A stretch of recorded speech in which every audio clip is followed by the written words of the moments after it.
안녕하세요. 세상은 길게 살아봐야 한다고 생각하는 50대 남자입니다. 살다 보면 즐겁고 행복한 일도 많지만 상처를 받는 순간도 분명 찾아오는데요. 그 힘든 시간을 오래도록 겪었던 전 제게 상처 준 이들을 정말 많이 미워하고 원망했습니다. 죽는 날까지 그들을 용서할 일은 절대로 없다고 생각했죠. 그런데 세상 일이라는 게 정말 어떻게 흘러갈지 아무도 모르는 일이더군요. 시간이 흐른 뒤 저는 사람도 상황도 언제 어떻게 변할지 모르는 거라는 깨달음을 얻게 됐습니다. 그때 일을 여러분께 지금부터 이야기 드려볼게요. 저는 형편이 좋지 않은 집에서 자랐습니다. 원래도 넉넉하지 못했던 저희 집은 부모님께서 함께 운영하던 작은 공장이 문을 닫은 후 빚까지 떠안아 더욱 가세가 기울었었죠. 그 뒤 부모님은 겨우 작은 식당을 하나 차려 저와 남동생을 키워주셨는데요. 비록 형편은 어려웠어도 우리 형제는 불행하다는 생각을 해본 적은 없었습니다. 아버지는 어떠한 역경에도 굴하지 않고 늘 밝은 모습으로 가족들에게 힘을 주시던 멋진 분이었거든요. 어머니도 그런 아버지를 늘 믿고 지지하던 좋은 분이었습니다. 그랬기에 저희 집은 형편은 어려웠을지언정 늘 행복했어요. 능력도 중요하지만 가장의 제일 중요한 능력은 가정을 화목하게 이끌어가는 힘이라는 걸 아버지에게 배웠거든요. 그런데 그런 아버지는 그만 제가 16살 때 갑작스러운 심정지로 세상을 떠나시고 말았습니다. 세상에서 가장 믿고 의지했던 아버지의 부재는 너무 괴롭고 슬펐어요. 하지만 그와 동시에 이젠 제가 아버지 역할을 대신해야 한다는 책임감이 생겨 더 강해져야겠다는 생각이 들더라고요. 고등학생이 공부를 해야지. 무슨 아르바이트야. 어머니 혼자 고생하시게 어떻게 그냥 둬요. 저는 미안해하던 어머니의 뜻을 꺾고 고등학생 시절엔 내내 아르바이트를 했습니다. 그리고 졸업 후엔 취업자를 구해 바로 생활전선에 뛰어들었어요. 저보다 공부를 잘했던 동생만큼은 대학에 보내주고 싶어서요. 이후 동생은 지방 국립대에 입학했고 전 어머니를 도와 동생의 학비를 모두 대주었습니다. 동생은 나중에 취업을 하고 괜찮다는데도 제게 받은 도움을 전부 갚더라고요. 형도 사실은 대학에 가고 싶었을 텐데 나랑 어머니를 위해 희생한 거 다 알아. 정말 고마워, 형. 동생은 저보다 먼저 결혼했는데요. 당시 전 여러 개 따둔 자격증 덕에 전부 다 좋은 회사로 이직해 회사가 집에서 많이 멀어졌습니다. 저희 집은 경기도고 회사는 서울이었는데 경기도와 서울이라고 해도 집과 회사의 거리가 굉장히 길었거든요. 하지만 어머니를 혼자 두기 싫어 그 먼 거리를 전 통근했었는데요. 동생이 결혼을 하며 자신이 어머니를 모시고 살고 싶다고 하더라고요. 예비 아내와도 다 상의한 일이야. 그동안은 형이 나랑 어머니를 위해서 희생했었잖아. 그러니까 어머니를 모시는 건 내 몫으로 남겨줘, 형. 집도 회사 가까운 곳으로 구하고 이제 형만을 위해서 좀 살아. 나도 어머니 자식이야. 동생도 기특하고 재수 씨에게도 너무 고마웠습니다. 그때부터 전 혼자 살며 조금씩 취미 활동도 하고 재밌게 살기 시작했어요. 그러다 아내를 만나 연애도 시작하게 됐죠. 아내는 제 고등학생 시절 2년 후배였는데요. 아내와 같은 동아리를 하던 친구 녀석 때문에 알게 된 사이였습니다. 전 어쩌다 곤란한 상황에 처했던 아내를 도와준 적이 있는데 그때부터 그렇게 아내가 절 따라다니더라고요. 하지만 전 그때 아르바이트 하랴 동생과 어머니 챙기랴 정신이 없을 때라 연애엔 관심이 없었어요. 그렇게 고등학교를 졸업하며 아내와 인연도 끊겼었는데 어느 날 우연히 아내와 재회하고 연애를 시작하게 됐던 거죠. 오빠, 대체 언제까지 튕길 거야? 나 밖에 나가면 인기 진짜 많아. 집도 잘 살고 직업도 좋고 얼굴도 이만하면 나쁘지 않잖아. 근데 왜 자꾸 날 밀어내? 재회하고 나서도 아내가 제게 먼저 사귀자고 많이 졸라섰습니다. 저도 그때는 아내가 싫지 않았는데요. 그땐 현실 때문에 망설여지더라고요. 아내와 전 집안도 직업도 차이가 많이 났었거든요. 전보다 어렵진 않았다지만 저는 집 형편이 좋은 것도 아니고 고졸의 평범한 직장인이었던 반면 학생 때부터 공부를 잘했던 아내는 좋은 대학을 졸업하고 회계사가 되어 있었죠. 게다가 아내의 아버지인 장인은 중견기업의 임원까지 지내고 퇴사한 분으로 아내는 집도 잘 살았습니다. 그런 상황에서 어떻게 제가 선뜻 욕심을 낼 수 있었겠어요? 오빠, 현실도 물론 중요하지. 근데 오빠가 백수야?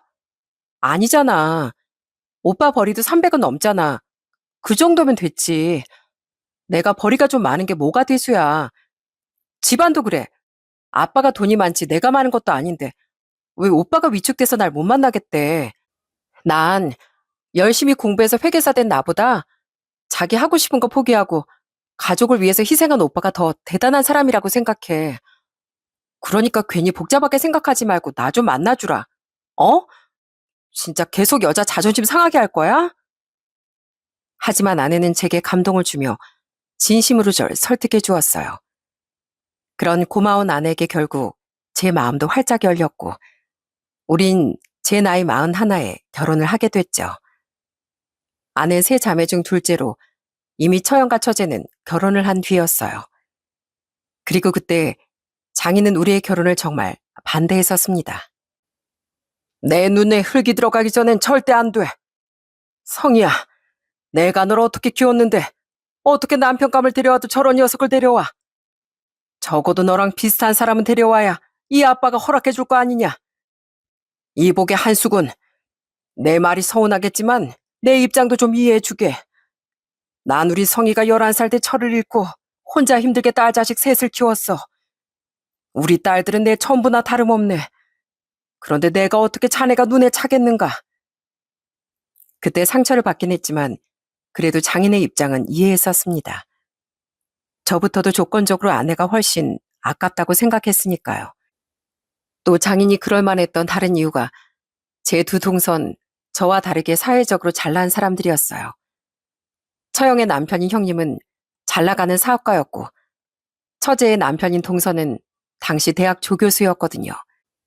친정이 잘 살았던 데다 처형도 처제도 좋은 회사에 다니고 있었기에 좋은 조건이 사람들끼리 맺어진 것 같더라고요. 제가 마음에 안 드시는 거 충분히 이해합니다.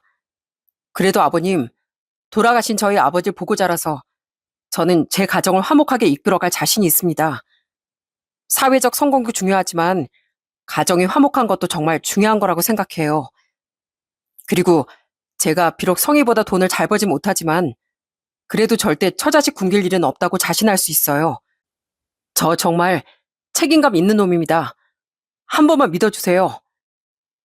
그래도 전 장인을 설득하려고 애썼습니다.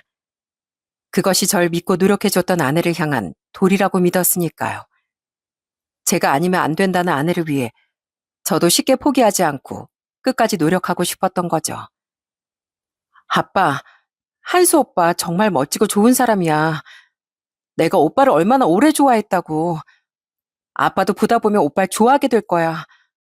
제발 아빠. 아빤 자식들이 전부라며. 근데 딸이 좋다는 사람이랑 결혼도 못하게 막을 거야? 나 이번에 결혼 반대하면 앞으로 절대 결혼이고 뭐고 안 할 거야. 아내는 엉엉 울기까지 하며 장인을 설득했어요. 장인은 끝까지 절 못마땅해 했지만 그래도 자식 이기는 부모는 되지 못하더군요. 결국 장인은 우리의 결혼을 허락해 주었죠. 그렇게 결혼한 뒤 아내는 아들도 하나 낳으며 저에게도 제 가족에게도 정말 잘했습니다. 어머니는 어디서 이런 기특한 처자가 며느리가 되어줬냐며 아내를 많이 예뻐하셨어요. 그런 어머니와 아내의 관계가 참 부럽더라고요. 왜냐하면 전 장인과 그런 사이가 되지 못했거든요. 장인은 결혼 후에도 여전히 절 못마땅해 했으니까요. 저는 그런 장인에게 인정받고 싶어 정말 열심히 처가의 발길을 하고 최선을 다해 노력했죠. 장인어른, 저는요, 언젠간 결혼을 한다면 꼭 장인 장모님하고 잘 지내고 싶었어요. 특히 전 아버지가 일찍 돌아가셔서요. 장인어른이 생기면 꼭 아들과 아버지 사이처럼 사이좋게 지내는 게 꿈이었어요. 그래? 거 안 됐구만. 자네 꿈은 평생 이루어지지 않을 테니까 자네가 희망 가질까봐 확실히 말해주지. 성이 고집을 못 꺾어서 결혼을 시키긴 했지만 난 자네가 여전히 싫고 앞으로도 싫을 거네. 쥐뿔도 없는 자네가 내 딸을 어떻게 홀렸는지 모르겠지만 내 눈엔 자넨 도둑놈이고 사기꾼이야. 그러니까 헛수고 그만두게. 그래도 장인어른, 제가 열심히 노력할 테니까 지켜봐 주세요. 장인어른 생각보다 제가 훨씬 괜찮은 사람이라는 걸 꼭 보여드릴게요. 저 성이 정말 행복하게 만들어줄 겁니다. 믿어주십시오. 아내를 위해서도 있었지만 전 돌아가신 아버지가 생각나 장인과 정말 잘 지내고 싶었어요. 저는 장인을 이해하려 노력하며 정말 애를 썼습니다. 일부러 처가에 찾아가 전구 갈기, 혼자 대청소 다 하기, 명절에 그 누구보다도 열심히 전 부치고 설거지까지 다 하기 등 제가 열심히 노력하면 장인도 제 마음을 알아줄 거라 기대했죠. 자네, 거기서 고기 좀 구워보게. 나한테 잘 보이고 싶다며? 혹시 모르지. 고기라도 잘 구우면 고기 먹을 때만은 내가 자네를 예뻐해 줄지. 심지어 전 가족끼리 다 같이 펜션에 놀러 갔을 때 혼자서 고기도 다 구웠습니다. 장인이 일부러 그러는 걸 알았지만 그래도 그렇게라도 일말의 기대를 걸어보고 싶더라고요. 게다가 그날 술에 취한 장인이 방바닥에 해놓은 토사물도 직접 치우려는 아내를 말리고 제가 다 치웠었죠. 하지만 장인은 고맙다는 말 한마디 없이 계속 저를 무시하더라고요. 아니, 갈수록 저를 점점 더 업신여겼어요. 잘난 구석이 하나도 없으니 몸으로라도 떼어야지. 잘난 내 딸을 사탕발림으로 데려가 놓고 그 정도도 안 하려고 했어? 이런 식으로 말을 하며 말입니다. 아내만이 화를 내며 제게 미안해했고 제 가슴속 상처는 계속 쌓여갔어요. 그 와중에 장인은 제가 결혼한 지 3년 뒤 저희 어머니가 돌아가셨을 땐 조문은커녕 위로의 문자 한 통 보내지 않았습니다. 그때 장인에 대한 서운함과 원망이 터져 그때부터 저도 장인에게 잘 보이고 싶은 마음을 완전히 접었어요. 그 뒤론 처가에 잘 가지도 않고 장인이 뭐라고 하든 독하게 받아쳐버렸죠. 원래 쥐뿔도 없는 것들이 꼴값은 더 떤다는데 자넨 바람도 안 피우나? 자기 딸이 상처받는 걸 아버지란 분이 그렇게 보고 싶으세요? 아버지 맞으십니까? 뭐야? 자네 딸가 바람 피운다고 내 딸이 상처를 받긴 할 것 같아? 그제야, 아, 역시 이놈은 똥이었구나. 아빠 말이 맞았구나. 하고 오히려 정신 차리겠지. 난 말이야, 자네가 바람을 피워서라도 그렇게 지금이라도 내 딸이랑 갈라섰으면 좋겠어. 그렇게 해서라도 내 딸이 제발 자네가 얼마나 별로인 남자인지 깨달았으면 좋겠다고. 누구한테 시집가든 최소 사모님 소리 듣고 살았을 우리 딸이 자네를 만나서 자기 친구들 사이에서 기죽을 생각하면 지금도 짜증이 치민다고. 저는 장인어른 그런 말을 듣기 전에 귀마개부터 끼지 않은 제 자신한테 짜증이 치미네요. 그나마 제가 여기 오는 건 집사람이 저희 어머니 생전에 그렇게 잘해줬던 걸 생각해서예요. 게다가 아무것도 모르는 저희 아들이 자기 외할아버지가 보고 싶다고 해서 몇 시간만 도 닦는다 생각하고 오는 거라고요. 그러니까 피차 서로 기분 안 좋은 거 제발 저 좀 굴지 말고 최소한 내버려 두기라도 해주세요. 오죽했으면 제가 어른에게 저런 무례한 말을 했겠습니까? 아내 때문에 그나마 화를 삭혔던 거지. 저는 정말 악만 남아 있었어요. 그리고 처가의 문제는 장인 한 사람만이 아니었습니다. 처형 내외와 처제 내외도 처음부터 절 은근히 무시했었는데요. 장인이 절 대놓고 멸시하고 무시하자 그들도 시간이 지날수록 덩달아 절 더 우습게 여기더라고요. 김서방, 남자가 돼서 여자보다 못 버는 거 자존심 상하지 않아? 뭐 하긴 이미 자존심 같은 건 버린 지 오랜가? 나 같으면 진즉 큰 처제한테 더 멋진 남편이 되고 싶어서 사업거리 하나라도 구상했을 텐데. 하긴 그릇이 그렇게 작으니 고졸의 회사도 그만한 데밖에 못 갔겠지. 형님이 제 그릇 크기를 논할 처지는 못 되지 않습니까? 뭐라고? 속에 있는 그릇이 간장 종지만도 못하니까 속에만 담아둬야 할 말이 그렇게 밖으로 줄줄 새 나오는 거 아니에요? 아니면 집에서 못 배우신 겁니까? 남의 기분 상하게 하는 말을 하지 않는 게 예의라는 걸. 전 아버지 없이 자랐어도 그 정도 배웠는데요. 아니, 김서방, 자네 너무 무례하잖아. 아무리 그래도 가족을 건드려? 제가 왜 공부를 오래 못했는지 전에 저희 집사람이 얘기한 걸로 아는데 그걸 알면서도 제 인생을 무시한 건 저희 가족에 대한 모욕 아닌가요? 먼저 시작한 건 형님이세요. 그러니까 어디 더 모욕당하고 싶으면 더 건드려 보시던가요. 돈만 잘 벌면 뭐합니까?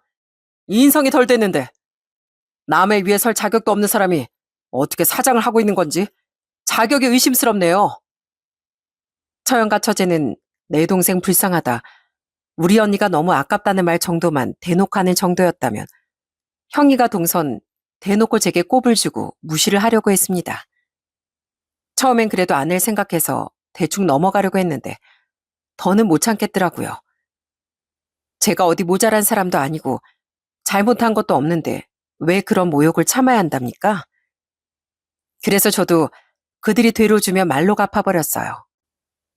형님, 요즘 너도 나도 다 대학 나오는 세상에 전 오히려 형님이 특별해 보인다고 생각해요. 요즘 형님처럼 가방끈 짧은 사람 보기가 어디 쉽나요? 그것도 이렇게 잘난 집안에서요. 그런데도 그런 짧은 가방끈에 보잘것없는 직업 가지고 작은 척 낚아챈 작은 형님이 전 정말 대단하다고 생각합니다. 왜 노려보세요? 칭찬이에요, 칭찬. 손서방은 가방끈이 긴 사람이 기본적인 국어도 몰라? 지금 손서방이 한 말은 칭찬이 아니라 무시라고 하는 거야. 학생들 가르칠 때 그런 무식하면 안 튀어나오게 조심해. 그리고 나도 자네랑 형님이 좀 특별하다고 생각해. 보통 가방끈이 긴 사람들은 그래도 사회적 체면이란 게 있어서 대놓고 무례한 사람이 드물다는데 자네랑 형님은 안 그렇잖아. 뭐 도덕 시간에만 졸았나. 학생들 가르치기 전에 인성 공부부터 다시 시작해. 한 국민학교 1학년 과정부터 말이야. 못 배워먹은 사람 같으니라고. 제가 받아치면 형님도 동서도 처형과 처제까지도 얼굴이 불그락 푸르락해지더군요. 그 꼴을 장인이 좋아했겠습니까? 두 사람의 말문이 막히면 장인은 그들 편을 들며 저를 더 면박 주더라고요. 장인은 평소 그렇게 알랑방길 끼던 그 두 사람을 자랑스러워하고 예뻐했거든요. 이게 자격도 없는 놈을 그래도 우리 손주 아버지라고 집에 들여놔줬더니 어디서 감히 집안 분위기를 흐려. 박서방이랑 손서방이 틀린 말 한 것도 아니구만. 혼자 자격지심 때문에 발끈해선 어디서 말을 함부로 해. 감히 그럴 주제도 안 되는 놈이. 너 같은 건 밖에선 두 사람 얼굴도 못 쳐다봤어? 이 주제도 모르는 사람아. 네, 저도 밖에서 만났으면 저런 사람들 애초에 상종도 안 했을 겁니다. 제가 자격도 없는 놈이라고요? 네, 그럼 앞으로 저 그냥 이 집에 안 오겠습니다. 그래도 집사람이 속상해하니까 꾸역꾸역 집에 영혼 다 빼놓고라도 한 번씩 왔던 건데 이젠 그러기도 싫으네요. 그렇게 꼴도 보기 싫은 사위 영영 발기 끊어드릴 테니까 안녕히 계십시오. 못돼 처먹은 사람들 같으니라고. 전 언젠가부턴 아예 처가의 발길을 끊어버렸습니다. 그 정도면 저도 아내를 위해 할 만큼 했다고 생각했어요. 아내도 당연히 그래도 된다며 제게 너무 미안해했죠. 그래도 아내는 항상 앞장서서 친정 식구들에게 화를 내고 제 편을 들어줬기에 저는 이혼 생각은 하지 않았던 겁니다. 그런데 언제부턴가 그런 아내마저 점점 변해가는 겁니다. 나 대학 동기 모임 있어서 주말에 나갔다 올게. 그 부부 동반 모임? 같이 가. 매번 같이 갔는데 왜 이번엔 혼자 가? 됐어. 미정이 남편 이번에 사업체 차려서 대표 됐다더라. 다현이 남편 이번에 그 대기업에서 부장 달았대. 근데 당신은 여전히 그 중소기업 차장 자리에 머물러 있잖아. 신경 안 쓰려고 해도 나이가 드니까 좀 창피해. 그러니까 이번엔 혼자 다녀올게. 창피? 나도 다 아는 사람들인데. 아니다, 됐다. 알겠어. 처음엔 너무 상처가 됐어요. 저도 나름대로 열심히 노력해서 고조림에도 그 자리까지 올라간 건데 그런 제 노력이 부끄러운 존재가 된 것 같더라고요. 또 어느 날엔 아내가 술을 먹고 집에 들어오더니 갑자기 저를 보며 펑펑 우는 겁니다. 왜 그래? 무슨 일 있었어? 자존심 상해서 그래. 오늘 친구랑 백화점에 갔는데 친구는 예쁜 가방을 보더니 무려 900만 원짜리 일시불로 긁어서 사더라. 근데 난 차마 손이 떨려서 못 사겠는 거야. 걔는 걔도 걔 남편도 변호사라 돈 잘 벌거든. 같이 중학교 다닐 때만 해도 내가 걔보다 공부도 훨씬 잘하고 집도 잘 살았는데 난 회계사식이나 돼서 왜 걔보다 못하게 된 거지? 누구보다 잘나게 살고 싶어서 공부도 열심히 하고 노력도 많이 했는데 왜 자꾸 내 주위 애들이 나보다 더 떵떵거리면서 사는 거냐고. 아내는 그렇게 울다 갑자기 절 노려봤습니다. 그리곤 이렇게 말하더라고요. 물론 내 팔자 내가 꼰 거지만 우리 친정 식구들 말이 맞았어. 돈이 다가 아닌 것 같아도 나이 들면 들수록 돈만큼 사람급을 올려주는 게 없다고 했다고. 내가 인생을 너무 꽃밭으로 봤던 거야. 그래서 지금 당신이 당신 친구들보다 못 사는 게 나 때문이라는 거야? 물론 내가 잘난 당신 친구 남편들, 다른 당신 집 사이들보다 못 버는 거 맞아. 그런데도 당신이 내가 좋다고 한 거잖아. 그리고 지금 나도 못 버는 것도 아니고 당신하고 결혼한 뒤엔 당신이랑 우리 종현이 생각해서 더 최선을 다해 살았어. 자격증도 더 따고. 근데 이제 와 지금 나랑 결혼한 게 당신 팔자를 꼰 일이라고 하면 내가 받을 상처를 생각도 안 해? 그동안 내가 당신 생각해서 당신 가족들 무례를 얼마나 참아줬는데 내가 어릴 때 세상 물정을 몰랐던 거야. 차이가 나도 정도껏 나는 사람이랑 결혼했어야 했는데 나 당신이랑 결혼한 거 너무 후회돼. 아내에게 너무 서운하고 화도 났습니다. 싫다는 사람을 그렇게 공을 들여 설득한 게 누구였는데 제가 대체 뭘 잘못해서 이런 서름을 겪어야 하는지 모르겠더라고요. 그 뒤 술에서 깬 아내는 제게 쭈뼛대며 사과를 하긴 했어요. 하지만 저도 아내도 그 뒤론 서서히 멀어지기 시작했죠. 저도 아내의 본심을 알았고 아내도 저와의 결혼 생활에 더는 만족하지 못하는 사람이 되었으니까요. 그리고 아내는 점점 더 제게 원망까지 가지더군요. 제가 처가에 가지 않는 건 다 처가 식구들 때문인데 그걸 다 알면서도 저만 아니었으면 다 괜찮았을 거란 말을 해대더라고요. 생각해보면 아빠가 나를 얼마나 힘들게 키워주셨는데 당신 때문에 내가 불효자가 된 것 같단 말이야. 진짜 어쩌다가 내가 이렇게 된 건지. 저만 아니었으면 자기 처지가 이렇게 안 됐을 거라며 아내는 모든 탓을 제게 돌렸습니다. 그런 아내에게 저도 너무 서운했죠. 그렇게 우린 점점 말도 잘 하지 않고 사이는 갈수록 소원해져 갔어요. 그래도 아직 아이가 어렸기에 우린 이혼에 대해선 신중했었는데요. 결혼한 지 6년 뒤 제가 실직을 하자 아슬아슬하게 줄다리기를 타던 우리의 결혼 생활은 드디어 끝이 나고 말았습니다. 당시 저희 회사는 무리한 사업 확장으로 인해 갑자기 사정이 어려워졌어요. 버티려 했지만 저는 다른 많은 사람들과 함께 정리해고 대상이 되었죠. 그때 아내는 위로는커녕 한숨을 쉬며 절 한심하게까지 보더라고요. 대기업도 아닌 고작 그 중소기업에서까지 밀려서 실직까지 해? 진짜 누가 알까봐 창피하다. 뭐라고? 당신 지금 말 다 했어? 가뜩이나 상심한 사람한테 창피? 당신도 이미 다 눈치챘잖아.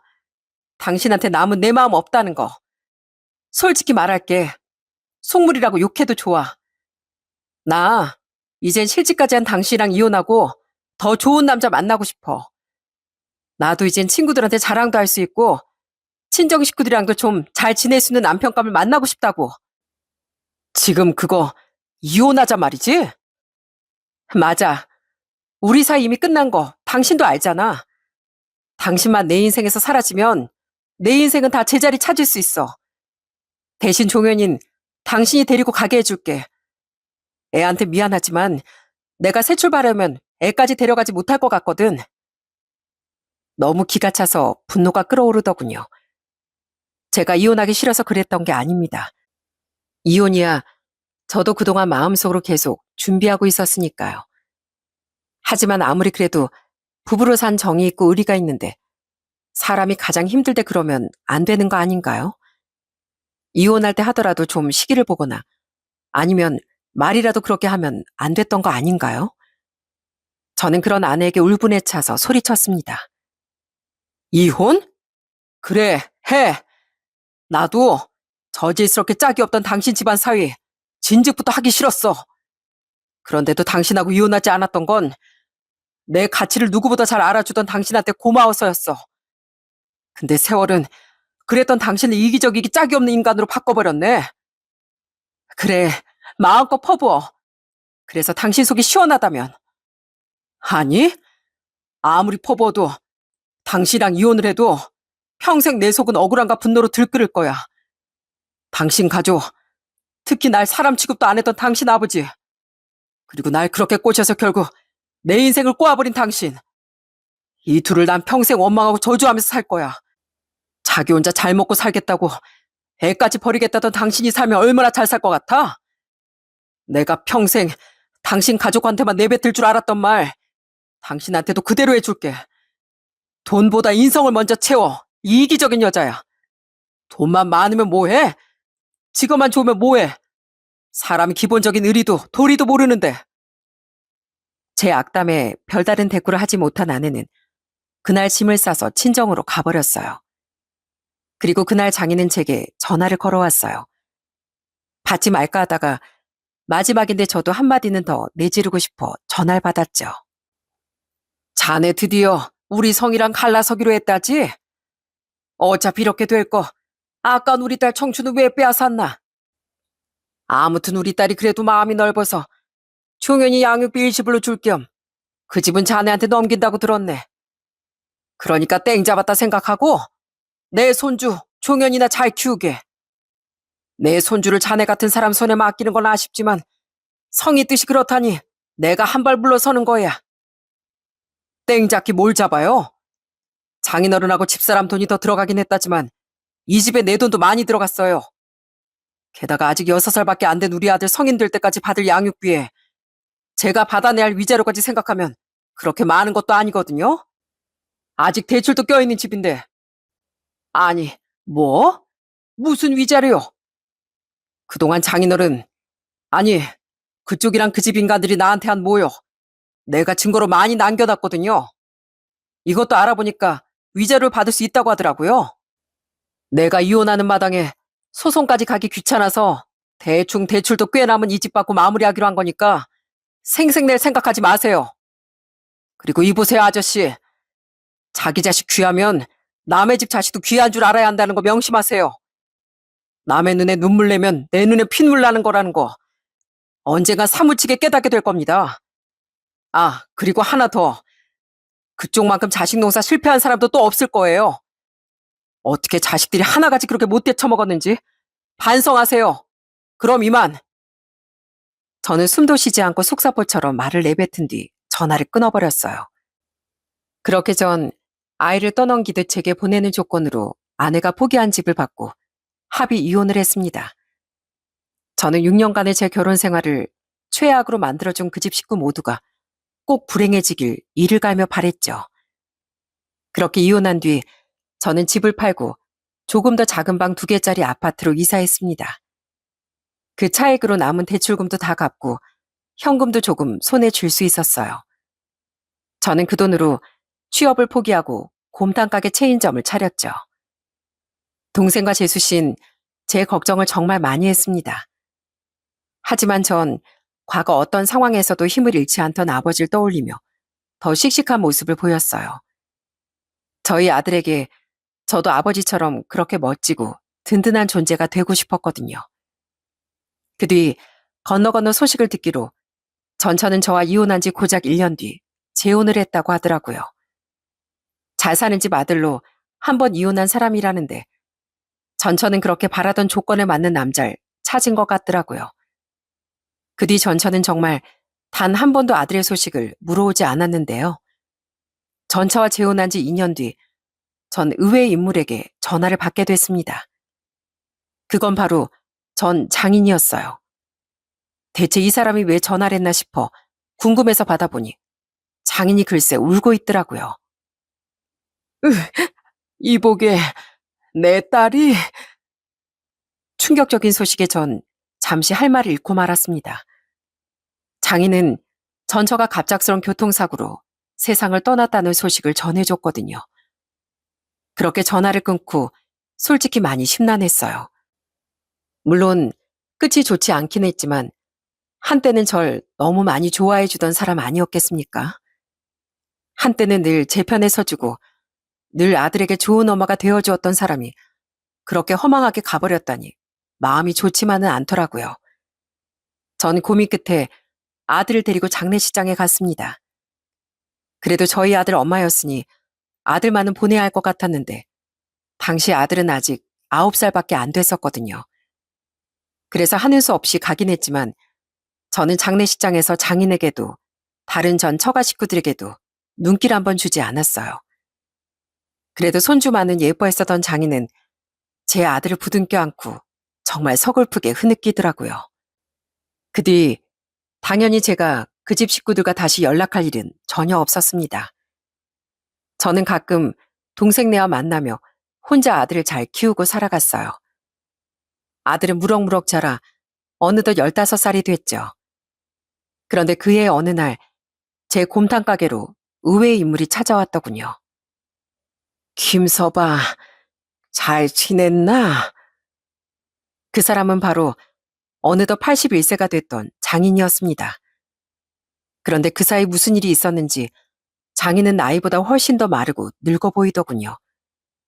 그러거나 말거나 저는 인상을 쓰며 경멸에 차서 물었어요. 여긴 왜 오셨어요? 그냥 나 자네 가게 곰탕 한 그릇 먹으러 왔네. 널리고 널린 게 곰탕집인데 다른 데 가보세요. 난 당신 같은 사람한테 음식 팔 생각 없으니까요. 김서방, 미안하네. 사실 내가 자네한테 할 말이 있어서 이렇게 염치불구하고 찾아왔어. 장인은 제게 잠시만 앉아 자신의 이야기를 들어달라고 사정했어요. 전 대체 이 양반이 무슨 생각인가 싶어 우선 앉아서 이야기를 들어보기로 했죠. 장인은 제게 그동안 무슨 일이 있었는지 이야기를 하기 시작하더군요. 장인은 전처가 세상을 떠난 후부터 충격으로 인해 몸이 급속도로 안 좋아지기 시작했다고 해요. 그런데 내 건강 걱정은커녕 내 큰딸이랑 큰사이가 계속 돈을 빌려달라고 하기 시작했네. 그때부터 박서방 사업이 갑자기 어려움을 겪기 시작했거든. 서운은 했지만 사업이 무너지게 생겼으면 그럴 수도 있겠다 싶어 난 물심양면 박서방을 도와줬네. 그런데도 박서방 사업은 계속 어려워졌고 난 그걸 외면할 수도 없어서 계속 돈을 퍼줬지. 장인은 형님보단 이러다 나 진짜 죽는다고 애걸복걸한 처형을 봐서 돈을 계속 빌려줬다고 하더라고요. 게다가 그 와중에 처제와 동서도 장인에게 돈을 해달랬다는 거예요. 진주가 왜 자기 언니한테만 돈을 다 퍼주냐면서 서운하다고 아주 난리였네. 그때 당시 막내 사이가 미국에서 좋은 제안을 받아서 그 애들은 미국으로 이민 준비 중이었어. 애들 교육에도 그 편이 좋을 것 같다면서 말이야. 그런데 돈이 한두 푼 드는 게 아니라면서 그 돈을 나한테 좀 도와달라는 거야. 나는 막내가 서운하다는 말에 또 미안해서 그 돈을 도와줬지. 제가 이혼할 당시 동서는 부교수였는데요. 미국에서 동서에게 좋은 제안이 들어와 처젠 직장도 포기하고 동서와 이민을 갔다네요. 자기 아버지 돈까지 뜯어내고서요. 그 뒤론 시차가 안 맞다 어쨌다며 장인을 보러 오지도 않고 전화도 거의 하지 않았다고 하더라고요.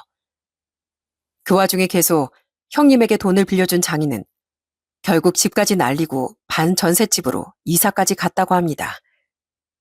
그리고 얼마 못 가 형님의 사업은 망하고 말았다네요. 그런데 이 못된 것들이 그걸 내 원망을 하는 거야. 내가 돈이 조금만 더 있었으면 사업을 살릴 수 있었을 거라고 말이야. 그리곤 자기들 때문에 전 재산을 거의 다 날린 날 거들떠 보지도 않았어. 윤희는 박서방 사업이 망하는 바람에 이혼을 한 해 만에 소리까지 나왔다면서 내게 울고불고 난리도 아니었네. 다른 집 아빠들은 재테크해서 모아둔 돈도 많다는데 자기네 아빠 운이 없다고 하는 게 그 말이 어찌나 비수가 되어 내 가슴에 꽂히던지. 평생 자식들 위해서만 살았건만 걔들은 나에 대한 고마움은 싹 잊어버렸더라고. 아무리 제가 장인을 미워했다지만 정말 그들은 사람 같지도 않더라고요. 평생 장인이 회사 임원까지 되며 자기들을 위해 희생했건만 어떻게 은혜를 원수로 갚을 수가 있답니까? 그렇게 장인에게서 얻어낼 것이 더 이상 없어지자 처형네도 처제네도 장인을 버려버렸다네요. 낙동강오리알 신세가 된 거지. 그래서 지금 난 혼자 쓸쓸하게 지내고 있네. 게다가 난 얼마 전에 말기암 판정을 받고 시한부 선고까지 받았어. 그런데도 그 애들은 괜찮냐는 말 한마디도 없고 한 번 찾아오지도 않더라고. 지들 살기 바쁘다면서 말이야. 말기암이라고요? 그럼 병원에 계셔야 되는 거 아니에요? 자식들도 다 버린 내가 무슨 부귀영화를 누리겠다고 병원에서 편안하게 치료를 받겠나. 돈도 없는데 그냥 약으로 버티다가 조용히 가려고 하네.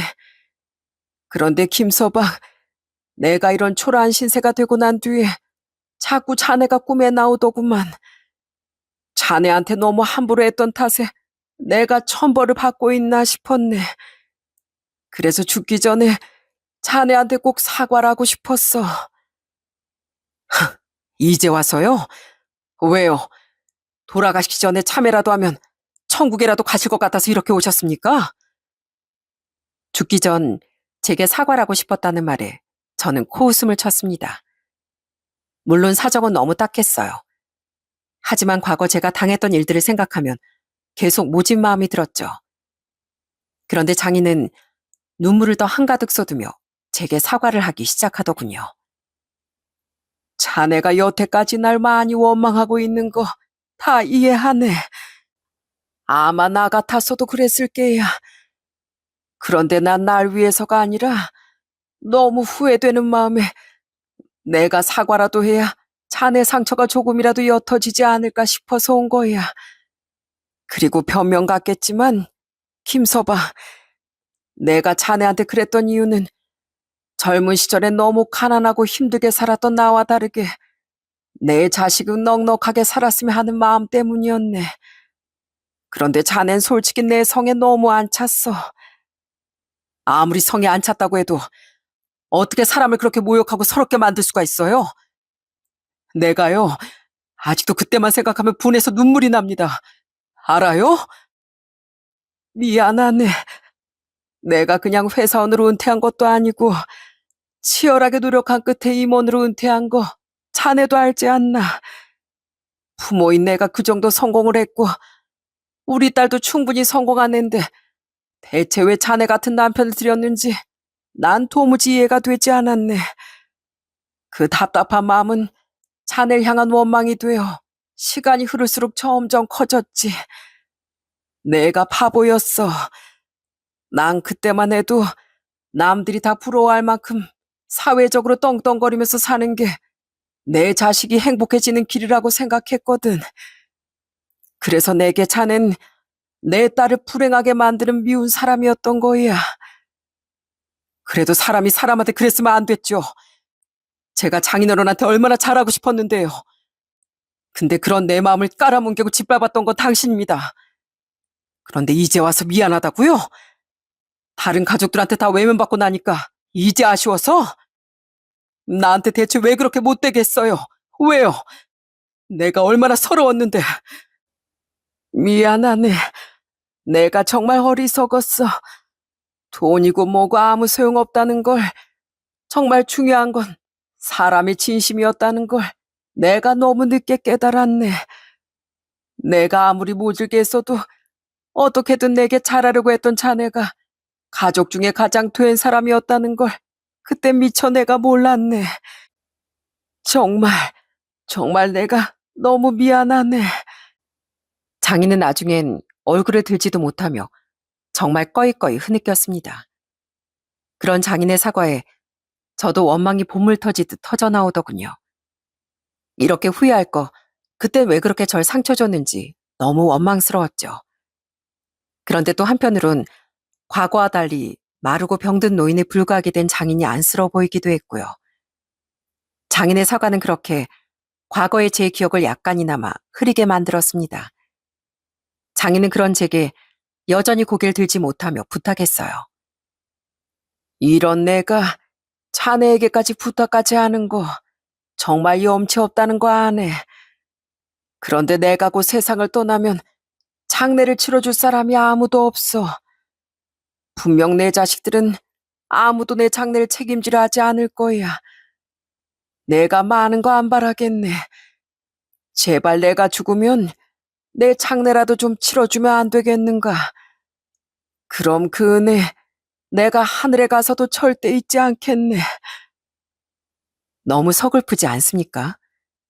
자식이 셋이나 있었는데 하나는 먼저 떠나보냈다고 해도 남은 자식 중 아무도 장례조차 치러줄 생각이 없다는 것이 부모로서 얼마나 참담한 일입니까? 그리고 장인은 마지막으로 절 찾아온 이유를 하나 더 말해줬어요. 그리고 사실 겸사겸사 우리 종현이 내 손주 얼굴도 한 번만 보고 가고 싶어서 이렇게 찾아오기도 했네. 우리 손주가 너무 눈에 밟히더라고.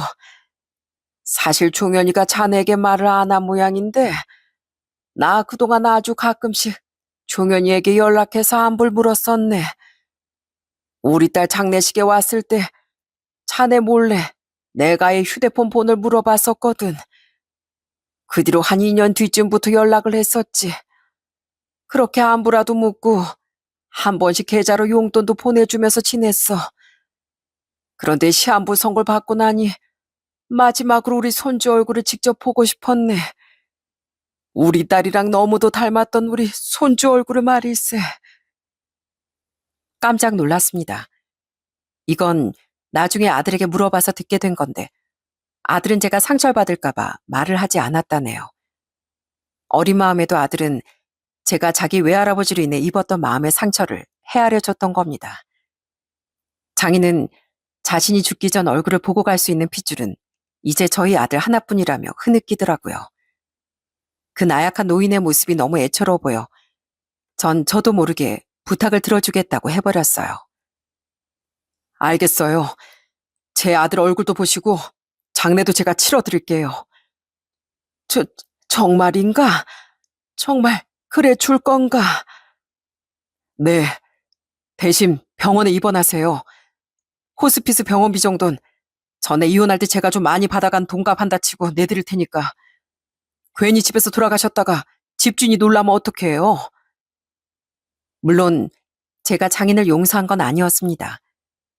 그래도 우리 아들을 생각해서 살 날도 얼마 안 남은 노인의 마지막 부탁은 들어주자 싶어 저는 장인이 돌아가실 때까지 좀 돌봐드리기로 한 거죠. 이후 전 장인을 호스피스 병원에 입원시켰고 그 뒤 종종 찾아가 자주 말동무가 되어드렸죠. 솔직히 측은지심이 많이 들기도 했고 제 아들 그동안 몰래 챙겨줬다니 그냥 마지막 선의를 베풀기로 했던 겁니다. 자기 할아버지가 아픈 줄은 몰랐던 아들은 병원으로 찾아와 장인의 손을 잡고 펑펑 울었어요.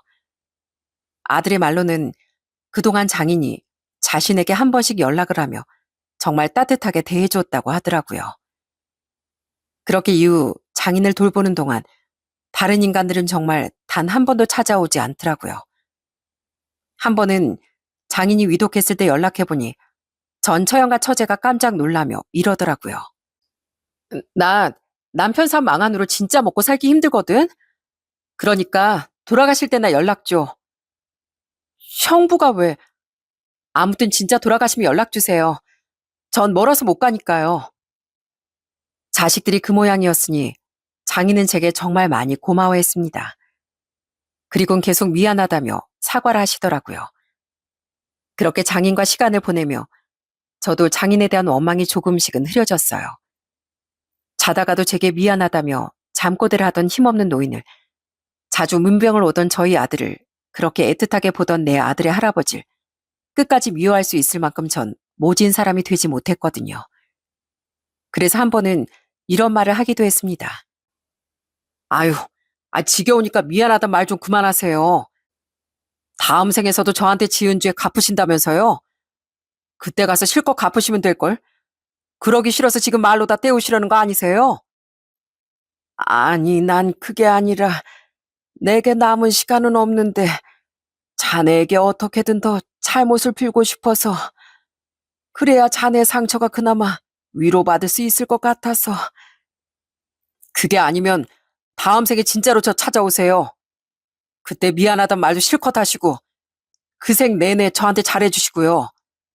그럼 저도 다 용서해드릴게요. 다음 생에 내내 잘해주시려면 시간도 무진장 많으실 테니 좋잖아요. 그러니 이젠 시간에 안 쫓기셔도 되죠? 그러니까 지금은 미안하단 말 그만하시기에요. 그리고는 장인의 손을 잡아드렸더니 오히려 제게 사과하실 때보다 더 서럽게 우시는 거 있죠? 그리고 장인은 돌아가시기 전 제 손에 직접 5천만 원을 쥐어주셨습니다. 장인은 그 몸으로 혼자 은행에 가서 그 돈을 찾아왔다고 말했어요. 내가 자네에게 줄 게 이것밖에 없네. 내가 살던 집 보증금이야. 이 돈으로 내 장례비 내고 남은 걸로 우리 손주 대학 갔을 때 등록금이라도 내주게. 못난 장인이라 못난 할애비라 이것밖에 주지 못해 정말 미안하네. 장인은 나중에 자식들이 알면 문제가 될까봐 남은 전 재산을 현금으로 찾아서 제게 줬던 겁니다. 당시 걷기조차 힘에 부처할 때가 많던 분이 저를 위해서 말이죠. 제게 돈 봉투를 쥐어주던 그 앙상한 손등을 보는데 저는 그만 눈물이 터지고 말았어요. 제게는 나빴었다고 한들 평생 자식들을 위해 헌신한 아버지란 존재 최후가 너무 가슴이 아팠거든요. 아닙니다. 네, 이 돈 장인어른 뜻대로 우리 종현이 위해서 잘 쓸게요. 정말, 정말 의미 있게 쓸게요. 그로부터 얼마 뒤 장인은 눈을 감고 자신의 둘째 딸 곁으로 가셨습니다. 저는 장인과의 약속대로 장례를 치러드렸죠. 그때 처형은 그나마 오긴 왔지만 처제는 오지도 않더라고요. 처형도 혼자 잠깐 얼굴만 비추고 갔을 뿐 자식으로서 장례를 책임지려는 조금의 의지도 보이지 않더라고요. 저는 그런 처형의 뒤에 대고 언젠가 꼭 천벌을 받을 거라고 소리쳤죠. 정말 기가 막힌 인간들이었어요. 그렇게 지금은 장인을 떠나보낸 지 몇 달이 지났는데요. 장인이 주셨던 돈은 언젠가 저희 아들에게 쓰기 위해 통장에 잘 보관하고 있습니다. 장인이 남겨주신 돈이니 그 유지에 맞게 쓰는 것이 옳다고 생각했으니까요. 형, 전보다 형 얼굴이 많이 밝아진 것 같아. 형이 형 장인어른을 챙겼던 거 말이야. 그게 그분뿐만 아니라 형 마음에도 좋은 영향을 끼친 듯 싶어. 사람을 원망하고 사는 건 그것만으로도 힘이 드는 일이래. 근데 형 마음엔 이젠 그 원망이 많이 사라졌잖아. 과거에 일어난 일을 없던 일로 되돌릴 수는 없는 법이라지만 그래도 진심이 담긴 사과임은 확실히 대단한 것 같아. 그지? 애초에 잘못을 하지 않는 게 가장 좋긴 하지만 말이야. 잘못을 하지 않으면 사과할 일도 후회할 일도 없었을 테니까. 얼마 전 동생은 제게 저런 말을 해주었어요. 그 말을 듣고 거울을 보니 정말 제 표정이 전보다 많이 편안해진 것 같더군요. 동생의 말대로 애초에 장인이 절 존중해 줬었다면 제가 상처받을 일도 장인이 후회 속의 삶을 마무리했을 일도 없었을 테지만 그래도 뒤늦은 장인의 사과는 제게도 장인 자신에게도 따뜻한 위로가 되어줬다는 건 분명했어요. 사람의 잘못은 언젠간 후회라는 업보가 되어 돌아오더군요. 그러니 뒤늦게 후회하기 전에 사람은 늘 타인을 존중하고 사력 있게 행동하며 살아야 하는 것 같습니다. 하지만 이미 잘못을 저지른 뒤라면 늦게라도 꼭 진심 어린 사과를 하시길 바랍니다. 제 장인어른처럼요. 진심으로 용서를 구하는 것과 끝까지 뻔뻔한 것은 천지 차이니까요. 비록 장인어른은 제게 잘못을 했었지만 그래도 그 진심 어린 사과는 제 원망을 서서히 녹이고 제 마음을 움직였습니다. 그랬기에 장인어른은 그래도 마지막엔 저와 저희 아들의 곁에서 덜 쓸쓸하게 눈을 감으실 수 있었다고 생각해요. 한편 그런 의미에서 전 처형과 처제는 언젠간 분명 업보를 제대로 돌려받을 거라고 믿어요. 끝까지 잘못을 모르고 후회조차 하지 않는다고 해도 천벌이라는 또 다른 업보가 반드시 그들을 찾아갈 겁니다. 저에게뿐만 아니라 자신들을 희생으로 키워준 아버지를 외면한 죄는 너무 크니까요. 제 사연이 누군가에겐 더 늦기 전에 스스로를 돌아볼 기회가 되었으면 하길 바라며 그럼 전 이만 제 이야기를 마쳐보겠습니다. 제 긴 이야기 들어주셔서 정말 감사합니다.